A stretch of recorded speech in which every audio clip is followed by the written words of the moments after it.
আমার পায়ের ব্যথা, কোমরের ব্যথা নিয়ে আসা হয়েছিল, মেনলি হাঁটুর problem.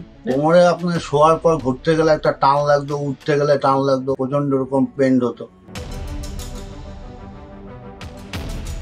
Welcome to natural weather health world. আজকে আমাদের সাথে আছেন চঞ্চল মজুমদার। কিছু সমস্যা নিয়ে উনি ডক্টর KM সাইফুল্লাহ স্যারের কাছে ট্রিটমেন্ট করাচ্ছেন। আসুন ওনা থেকেই জানি ট্রিটমেন্ট করাবো উনি কেমন আছেন। নমস্কার, কি সমস্যা নিয়ে আসা হলো আপনার? আমার পায়ের ব্যথা, কোমরের ব্যথা নিয়ে আসা হয়েছিল, মেনলি হাঁটুর প্রবলেম। আচ্ছা, এখন মোটামুটি আমি ওনার 40 দিনের ওষুধটা খেয়ে অনেকটাই 50% মতো সুস্থ।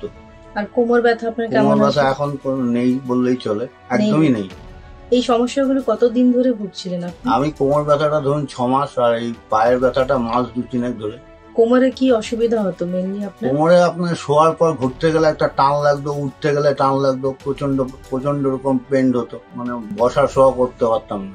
তো এর আগে কোথাও ট্রিটমেন্ট করা হয়েছিল কি? না। মানে প্রথমেই আয়ুর্বেদিক ট্রিটমেন্টে আসা হলো।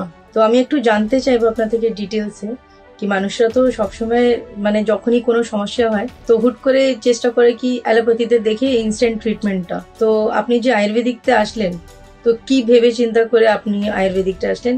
না, ছিল কিছু বিশ্বাস কিছুই না। আমি আপনাদের এখানে একজনের দেখেছিলাম ফেসবুকে।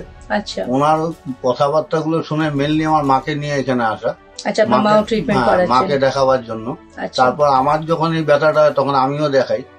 তো মোটামুটি আমি দেখছি এখন অনেকটাই উপকার হয়েছে আমার। আমি যেটা বলেছি স্যারকে বলে দিয়েছি যে আমার মোটামুটি অনেকটাই ঠিক হয়েছে। ভালো কথা। আমরাও এটাই চাইবো যে যত তাড়াতাড়ি আপনি পুরোপুরি সুস্থ হয়ে যান।